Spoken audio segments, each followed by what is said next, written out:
오늘 맥체인 성경읽기 2월 23일 출애굽기 6장, 욥기 23장, 누가복음 9장, 고린도전서 10장입니다. 오늘은 욥기 23장 중심으로 욥기 22장부터 24장까지, 22, 3, 4장까지 함께 말씀을 같이 좀 보려고 합니다. 이 부분은 그 세 친구 중에 가장 연장자인 엘리바스가 세 번째 얘기를 하고 그에 대한 욥의 대답이 또 23장, 4장에 이렇게 이어지고 있습니다. 자, 보시면 22장 1절에 대만 사람 엘리바스가 욥에게 대답을 합니다. 그 앞에서 이제 욥이 한 말은 욥은 자기가 이런 엄청난 재앙을 당할 그런 죄들을 짓지 않았다. 그 정도에 그렇게 내가 죄를 짓지, 실수는 했겠지만 이런 엄청난 재앙을 당한 만큼 그렇게 많은 죄를 짓지 않았다. 내가 나름대로 최선을 다해서 의롭고 경건하게 살았다. 선하게 살았다. 내가 이런 일을 당한 것에 대해서 억울하다. 이제 그런 얘기를 하는 거예요. 그래서 하나님과 좀 변론을 했으면 좋겠다. 그런 얘기를 하는데 그에 대해서 엘리바스가 이런 얘기를 하는 거죠. 욥이 나는 의로웠다. 그렇게 죄짓고 그렇게 살지 않았다. 그렇게 얘기를 하니까 2절에 사람이 어찌 하나님께 유익하게 하겠느냐. 지혜로운 자도 자기에게 유익할 따름이다. 네가 의롭다고 한들 전능자에게 무슨 기쁨이 되겠는가. 네 행위가 온전하다 한들 하나님께 무슨 이익이 되겠느냐. 그런 얘기를 합니다. 네가 의롭다고 주장을 하는데 의롭고 선행을 하고 그렇다고 한들 그게 하나님께 무슨 유익이 되겠는가. 자기한테는 유익할지 몰라도 하나님께 무슨 네가 의롭게 사는 게 무슨 하나님께 그런 게 유익이 되고 덕이 되고 기쁨이 되겠느냐. 그런 얘기를 합니다. 이 말 어떻게 생각하세요? 맞는 말이에요? 맞는 것 같기도 하고 아닌 것 같기도 그렇죠. 사실 유익하게 살면 우리한테 유익한 거죠. 하나님께서 사실 온 세상의 주인이시고 다스리고 계시고 모든 것을 다 소유하고 계시잖아요. 우리가 어떻게 착한 일을 하고 의롭게 사는 게 하나님께 무슨 도움이 될까요? 별로 도움이 안 될 것 같죠. 그렇지 않습니다. 하나님께 대한 우리 생각이 하나님 마음에 대해서 이 지금 오해가 있는 거죠. 우리가 이제 성경 말씀을 보면 아시겠지만 하나님께서는 우리를 자녀로 지으셨고 사랑하세요. 그래서 우리가 정말 하나님 아버지를 닮도록 거룩하고 온전하게 성장해가고 그리고 정말 의롭게 온 세상을 잘 다스리고 하나님의 뜻을 따라 그 하나님 아버지를 닮도록 온전하게 성장해가는 것을 기뻐하세요. 우리 아버지시기 때문에. 우리가 자녀들을 키울 때 그러잖아요. 자녀들이 정말 지혜롭고 강하고 온전하게 잘 성장하는 것을 부모들은 기뻐하죠. 똑같습니다. 우리가 그렇게 의롭고 거룩하고 경건하고 지혜롭고 능력 있게 하나님의 뜻을 따라 잘 살고 행복하게 살아가는 것을 기뻐하세요. 성장하는 것을 기뻐하시는 그런 아버지란 말이에요.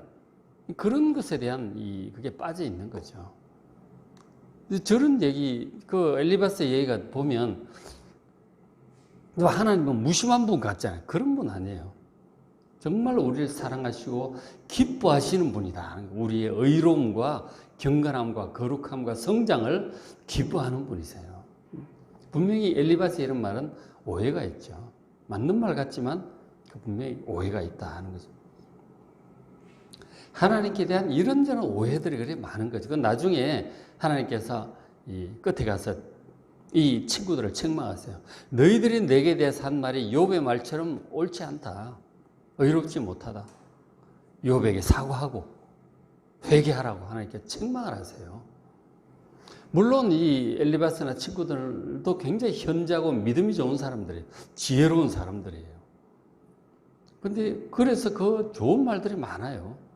그런데 욥의 말처럼 그렇게 옳지는 않다. 하나님 책망을 그렇게 하시는 것을 보고 여기도 이제 좀 문제가 있죠. 그러면서 이제 그 엘리바스가 또 얘기를 계속 합니다. 욥에게 말하기를 22장 5절에 네 악이 크지 아니하냐. 네 죄악이 끝이 없다. 욥에게 네가 죄 때문에 그런 거다. 이런 재앙을 당하는 것은 죄 때문이다. 그러면서 막 얘기를 하는데 6절에 그 욥에게 하는 말, 네가 까닭없이 형제를 볼모로 잡고 헐벗은 자의 의복을 벗기고 9절에 너는 과부를 빈손으로 도와달라고 왔는데 빈손으로 돌려보내고 고아의 팔을 끊는구나. 그 앞에 뭐 6절, 7절, 8절 쭉 보면은 막 이런 죄악들을 나열을 해요. 네가 이랬을 거다. 이랬기 때문에 10절에 그러므로 올무들이 너를 둘러있고 뭐 두려움이 갑자기 너를 엄습하고 홍수가 너를 덮는 거 아니냐. 이런저런 재앙들이 애들이 죽고 무슨 여러 가지 재산 날아가고 뭐 질병 들고 뭐 이렇게 이런 엄청난 재앙을 당했다는 것은 보지 않아도 네가 이런 것에 해당할 만큼 엄청난 죄악을 지었다는 얘기죠. 그런 거 아니냐. 그러니까 이 재앙이라고 하는 것은 어떤 구체적인 죄의 결과다 하는 거죠. 이런 엄청난 재앙이 임한 걸 보니까 그에 해당하는 엄청난 죄를 지었을 거다. 안 봐도 뻔하다. 그렇게 얘기를 하는 거죠. 근데 거꾸로 추론을 하는 거죠. 재앙을 보고 죄의 크기를 그냥 그렇게 추론을 하는 것이죠. 그러면서 이제 엘리바스가 권면을 해요. 이렇게 해야 된다. 그래야 해결이 된다. 21절에 너는 하나님과 화목하고 평안하라. 그리하면 복이 네게 임할 거야. 지금 하나님과 문제가 있다는 거예요. 하나님을 제대로 섬기고 경외하지 않았다는 거예요. 하나님을 멀리 했다는 거예요. 하나님과 화목해야 된다. 평안해야 된다. 그래야 복이 임할 거다. 맞죠? 참 맞는 말이죠. 24절에 그런 얘기도 하면 너희 보화, 너희 돈에 대해서 보화를 티끌로 여기고 오빌의 금을 계곡에 돌로 여기라. 금보기를 돌같이 하라. 우리 최영 장군도 그런 얘기를 하셨지만 그런 얘기를 엘리바스 한 거죠. 이 금을 돌처럼 여기라. 그런 얘기를 하는 거예요. 너무 그 돈 좋아하지 말고 물질, 보석 그런 거 좋아하지 말고 그러면은 이 너 돈 욕심 부리고 뭐 이 과부 것도 빼앗고 고아 것도 빼앗고 너 그런 거 아니냐. 돈에 대해서 좀 초연해야 된다. 정말 좋은 말이죠. 또 그래야죠. 그런 얘기도 하고 그 다음 쭉 넘어가서 29절에 사람들이 너를 낮추거든 너는 교만했노라고 말하라. 하나님이 겸손한 자를 구원하신다. 뭐 구구절절이 맞는 말이죠. 교만했다 이거지 니가. 재산도 많고 뭐 권력이 있고 힘이 있으니까 좀 겸손해. 교만해서 이런 일을 당하는 거야. 낮추시는 거다 너를. 교만했다고 회개하고 겸손하게 해야 된다. 그러면 하나님께서 이런 모든 상황으로부터 너를 구원해 주실 것이다. 참 구구절절이 얼마나 좋은 말들이에요. 자, 그런데 벌써 앞에 그 욥이 그 큰 재앙을 보고 큰 죄를 지었을 거라고 그렇게 단정을 내는 것 자체가 벌써 문제가 있는 거죠. 문제가 있습니다. 욥은 그러질 않았어요. 뒤에 이제 욥이 그런 얘기를 할 겁니다. 하는데 31장인가 여기를 보면 욥은 자기가 어떻게 살았는지 얘기를 해요. 31장. 그거 거짓말 아니란 말이에요. 진짜로 그래서 정말 의롭고 경건하고 선하게 살았어요. 욥이 31장에 나중에 보세요. 오늘은 23장이니까 23장을 열심히 보시고 한 장씩 보시면 그렇게 돼요. 그래서 욥을 지금 잘 모르는 거예요. 재앙의 결과만 보고 그렇게 살았을 거라고 단정 짓는 게 얼마나 참 너무나 단순한 생각이죠. 사람들도 구체적으로 알아봐야 돼요. 자기의 어떤 선입관념을 가지고 딱 그렇게 단정 짓지 마시고 구체적으로 좀 깊이 있게 들여다봐야 돼요. 사람은 다른 사람의 그 내막을 잘 몰라요. 대충 아는 거죠. 피상적으로 몇 가지 보이는 거 가지고 저런가 보다 하는데 자기가 한두 번 본 거 가지고 그렇게 얘기를 하는데 24시간 360을 그렇게 밀착 추적을 하는 게 아니잖아요. 잘 몰라요. 그 속을 잘 모른다니까. 내막을. 그러니까 사람을 몇 가지 보이는 거 한두 가지 가지고 단정을 하시면 안 돼요. 많은 복잡한 것들이 있어요. 알지 못하는, 말할 수 없는, 드러내지 않는 많은 것들이 속에 있는 거예요. 욥을 지금 잘 모르고 욥은 그렇지 않았다 하는 거죠. 욥은 그러니까 억울한 거죠. 억울하다니까. 그래서 욥이 이제 저 얘기를 듣고 참 말은 맞는 말인데 이렇게 대답을 하죠. 23장, 24장 욥의 대답이에요. 23장 1절에 욥이 대답하여 이르되 오늘도 내게 반항하는 마음과 근심이 있나니 내가 받는 재앙이 내가 이제 하는 이 탄식보다 더 무겁다 하는 거죠. 너무 재앙이 크니까 내가 반항하는 마음이 생긴다는 거죠. 하나님께 대한 반항심도 생기고, 하나님 너무 하신 거 아니냐고, 내가 뭘 그렇게 잘못했느냐고, 그 친구들에게 반항하는 마음도 생기죠. 자꾸 뭐 죄를 지어서 그렇다고만 얘기를 하니까 아무리 돌아봐도 그렇지가 않은데, 그 반항하는 마음과 너무 아프고 힘들고 근심이 있어서 내가 자꾸 이 말이 이렇게 나오긴 한다. 힘드니까 이제 그런 거죠. 그래서 이제 그렇다는 얘기를 하고, 근데 어쨌든 욥은 이 상황을 이해할 수가 없고 억울한 거예요. 그래서 뭐 친구들하고 해가 될 것도 아니고, 결국은 이 모든 것들을 다스리시고 복도 주시고 재앙도 보내시는 분도 하나님이신데, 하나님 허락 없이 이루어지는 일이 세상에 어디 있어요. 물론 사단이 시험을 하고 뭐 그렇게 하지만 결국은 하나님이 허락하셔서 이런 일이 생기는 거라고. 이런 모든 불행한 사태들, 문제들이 하나님 허락하신 일이라니까요. 내가 잘못했음만도 아니고 누가 나를 괴롭히려고 했음만도 아니고, 물론 다 그런 것도 있지만 궁극적으로는 하나님 다 허락하신 일들이에요. 이런 상황이. 그러니까 하나님께 결국 여쭤볼 수밖에 없죠. 왜 도대체 이렇게 하십니까? 3절에 내가 어찌하면 하나님을 발견하고 그의 처소에 나가려. 하나님 좀 만나서 좀 여쭤봤으면 좋겠다는 거죠. 이유라도 알았으면 좋겠다는 거죠. 내가 정말 그만큼 잘못해가지고 이런 일을 당하는 거라면 내가 받겠는데, 아무리 생각을 해도 그렇지가 않은 것 같다는 거예요. 그 하나님 좀 만나서 얘기를 좀 하고 싶은데, 앞에 가도 안 보이고 뒤에 가도 안 보이고, 9절에 보면 그가 왼쪽에서 분명히 왼쪽에서 일하시는 것 같아. 그걸 알겠어. 근데 내가 만날 수가 없어요. 그래서 오른쪽으로 계시나 싶어 돌이키는데 배울 수가 없다는 거죠. 분명히 하나님이 계시고 역사하시고 일하신다는 확신은 있는데, 그런 것 같은데 만날 수가 없어. 대화를 좀 했으면 좋겠는데, 이게 지금 기본적으로 우리는 육신을 입고 살고 하나님이 영이시잖아요. 온전 천지에 충만한 영이신 하나님이십니다. 이게 직접 우리 사람들 만나서 대화하듯이 그게 잘 안 되잖아요. 우리가 하나님의 존재를 분명히 알지만 하나님과 직접 이렇게 대화하듯이 할 수가 없는 거예요.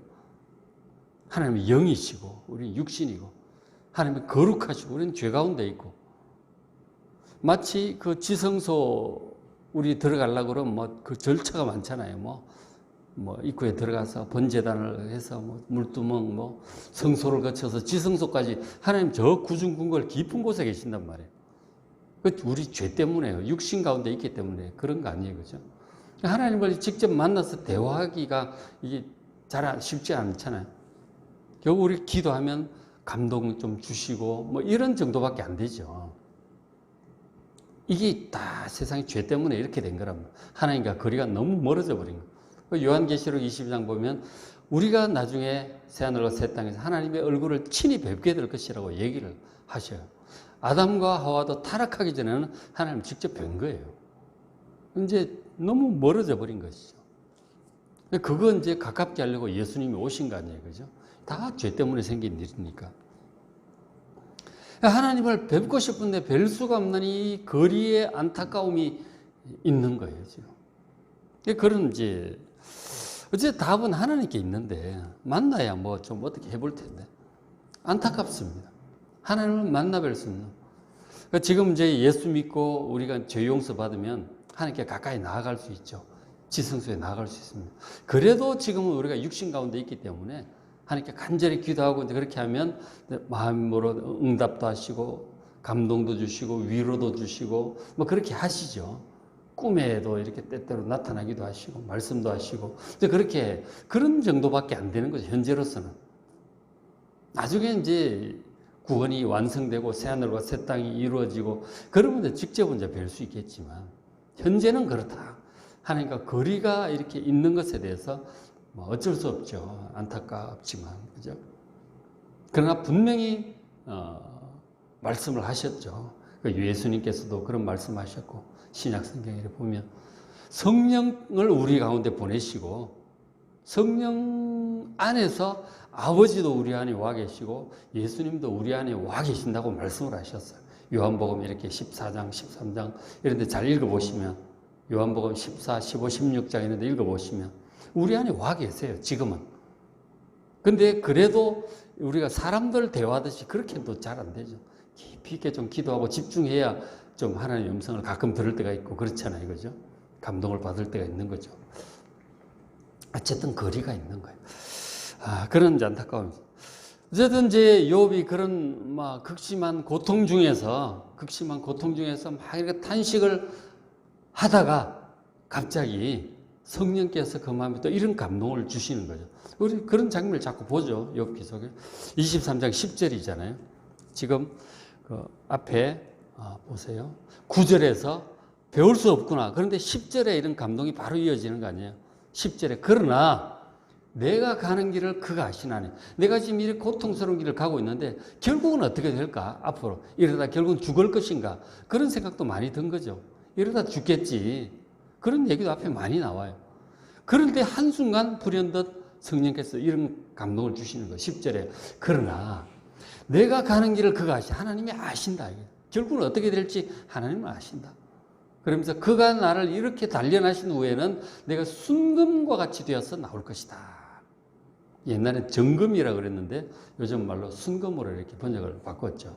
개정개혁판에.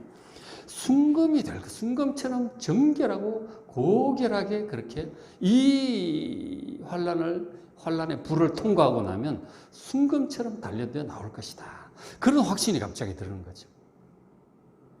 이게 성령께 주시는 감동이죠.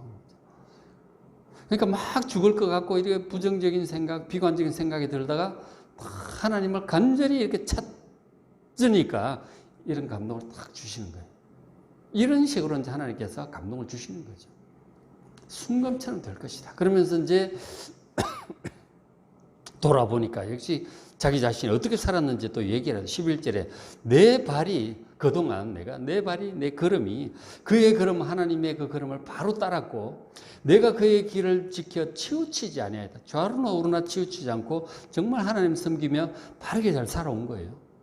그동안. 그리고 12절에 내가 그의 입술의 명령을 어기지 않고 하나님 말씀 그의 정한 음식보다 그의 입의 말씀을 귀히 여겼도다. 하나님의 그 모든 말씀들에 대해서 정한 음식이 뭐예요? 하루 세 끼 밥이죠. 하루 세 끼 밥보다 더 귀하게 여겼다는 거예요. 하나님 말씀을 늘 읽으면서 산 거죠. 그러면서 그 길을 따라서 하나님 말씀을 따라 정말 좌로나 우로나 치우치지 않고 잘 살아왔었어요. 그럼에도 불구하고 이런 일을 허락하셨다는 것은 나를 단련하는 것이다. 나를 정금과 같이 만드시려고 그렇게 나를 단련하는 것이다. 이것을 지금 깨달은 거죠. 하나님을 간절히 찾다가 이렇게 살았단 말이에요. 다 깨달음을 중간중간에 이런 깨달음을 주시잖아요. 중간에 막 대속자가 살아계신 걸 느낀다는 그런 고백도 하고 막 그러잖아요. 그죠? 그래서 저 정한 음식보다 그 입의 말씀을 귀히 여겼다는 이 말씀에 감동받아서 이제 신앙 우리 선배들은 그런 얘기를 하는 사람 종종 있었어요. 그래서 하도 이제 바쁘니까 성경을 잘 못 보잖아요. 그래서 아침에 첫 끼 밥 먹기 전에 성경을 내가 그날 볼 성경 꼭 본다. 내가 성경 못 보면 밥 한 끼 굶는다. 뭐 그런 사람들도 있어요. 그런 정도의 각오로 성경을 매일 보셔야 돼요, 사실은. 우리가 육신의 양식만 먹을 게 아니라 영혼의 양식도 먹어야 돼요. 한 끼 밥을 먹으면 그건 배고프고 힘이 없는데 영적인 양식인 성경을 안 읽으면 영혼이 점점 시들시들해지는 거예요. 성경을 여러분 꾸준히 세 끼 밥 먹듯이 꾸준히 보시기 바랍니다. 하루 넉 장씩 좀 읽으시기 바랍니다. 넉 장 읽는데 그냥 쭉 소리 내서 읽으면 30분이면 다 읽어요. 물론 우리 묵상하고 좀 적고 깨달은 거 적고 하려면 1시간 좀 잡아야 되죠. 어쨌든 하루 1시간 정도는 시간을 내서 성경을 좀 보셔야 돼요. 그죠? 드라마 하나 딱 보면 1시간 막 걸리잖아. 그죠? 그런 거 생각하면 성경을 좀 보셔야 돼요. 하루 1시간 좀 떼야 돼요. 과감하게 결단을 해서.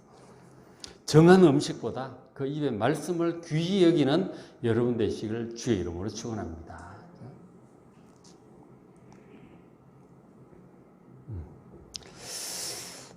그렇게 했단 말이에요. 자, 근데 그럼에도 불구하고 좀 이렇게 돌아보면 좀 안타까움이 있는 거예요. 그래서 이제 24장 2절에 그 친구들의 말에 대해서 이제 대답을 좀 하고 생각도 해보는 거죠. 재앙이라고 하는 것은 다 죄 때문에 오는 거다. 이제 그런 얘기를 하잖아요. 그래서 이제 돌아보면 꼭 그렇지가 않더라는 거죠. 24장에 또 넘어가서 보시면 24장 2절에 어떤 사람은 그렇게 악인들을 가리키는 거예요. 양떼를 다른 사람의 지게표를 옮기다 땅을 막 빼앗고 양떼를 빼앗아 막 길러 탈취하는 거죠. 약한 자들, 연약한 자들. 이래저래 막 뭐 고리대금업으로 탈취하기도 하고 뭐 힘으로 탈취하기도 하고 그렇게. 가난한 자를 길에서 막 몰아내고 막. 그 10절에 가난한 사람들, 연약한 사람 얼마나 고생을 하는지 10절에 보면 그들이 옷이 없어서 벌거벗고 다녀요. 당시 뭐 옛날엔 참 가난한 시절이니까 옷이 없어서 막 벌거벗고 다니기도 입을 옷도 없어. 곡식 이상을 그리고 그 앞에 뭐 9절, 8절, 7절 이런 데 보시면은 막 비를 추워가지고 어떻게 하지를 바위를 끌어안고 잔대요. 너무 추워가지고. 뭐 허전 바위를 끌어안고 자고 굴에서 막 도망 다니고 한 끼 겨우 얻어먹고 주워 먹고 막 굶기도 하고 정말 가난하던 시절을 그러고 살았어요. 저때 뭐 저거는 지금으로부터 한 4,000년 전 정도로 보니까 BC 2,000년 정도로 보니까 어쨌든 그런 가난한 시절. 지난번에 이제 영상 하나 보니까 조선시대 말기에 그 외국인이 본 우리 조선 모습을 이제 그런 것들을 쓴 책이 있어서 이제 소개한 영상을 봤는데 정말 이 조선의 관리들이 진짜 다 뺏어가는 거예요. 다 뺏어가는 거라. 그러니까 집에 뭐 곡식을 쌓아둘 수가 없어. 다 뺏어가요. 관리들이. 이런 이유 저런 이유로 막 다 뺏어갑니다. 그러니까 이 조선 남자들이 돈을 벌 생각을 안 해. 열심히 해봤자 소용이 없어. 다 뺏어가니까. 그저 식구들 먹고 살 만큼만 하는 거예요. 참 너무하더라고요. 그런 거예요. 가난한 사람들 정말 가난하고 힘든 거죠. 그래서 이제 그 10절에 보면 그들 옷이 없어 벌거벗고 다니면서 곡식 이상을 나르지만 굶주려요. 곡식이 열심히 일을 하는데 돈도 제대로 안 줘. 조금 주는 거죠. 배고픈 가운데서 부자들의 그 밭에 일을 합니다. 그리고 11절에 그 사람들은 담 사이에서 기름을 짜고 뭐 올리브 이런 거 기름도 짜고 뭐 목말라 하면서 술틀을 밟습니다. 포도주 밟고 뭐 술 만들고 하는데 자기는 먹을 것도 제대로 주지도 않아. 얼마나 부자들이 참 너무하는지.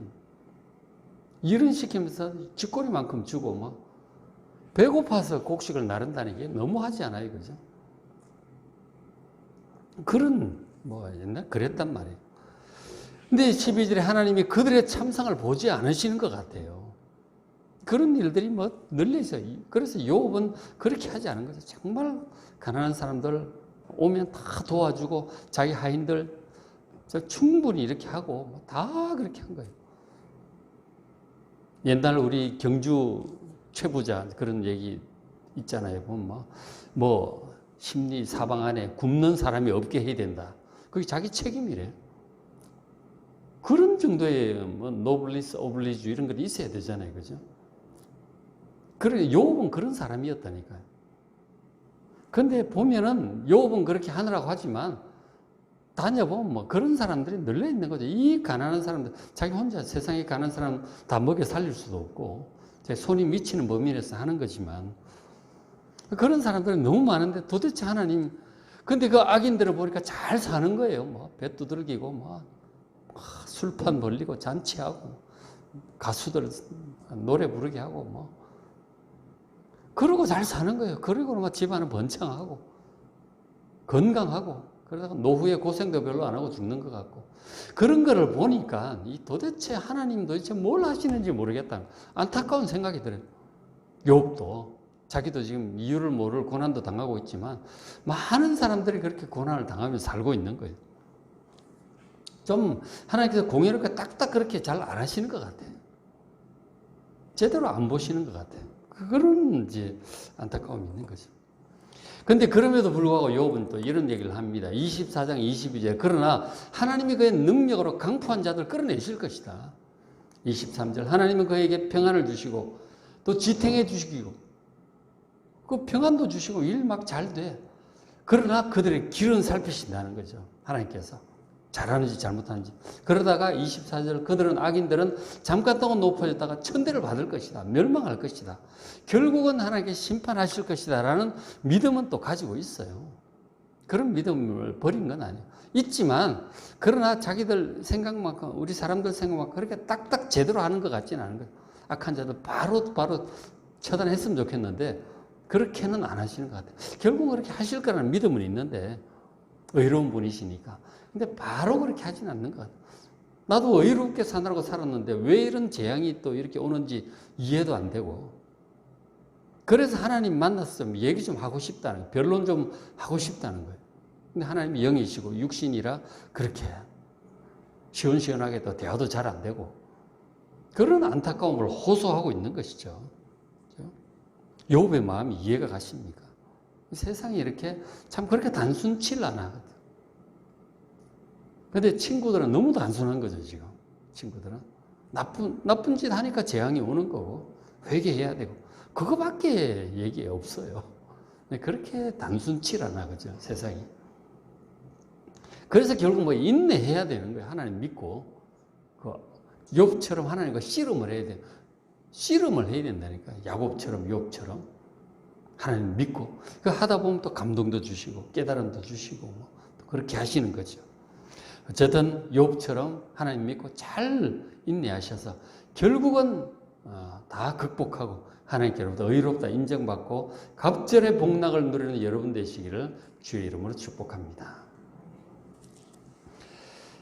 오늘 맥체인 성경 읽기 출애굽기 6장, 욥기 23장, 누가복음 9장, 고린도전서 10장 말씀 잘 읽어보시고 또 은혜 받으시기 바랍니다.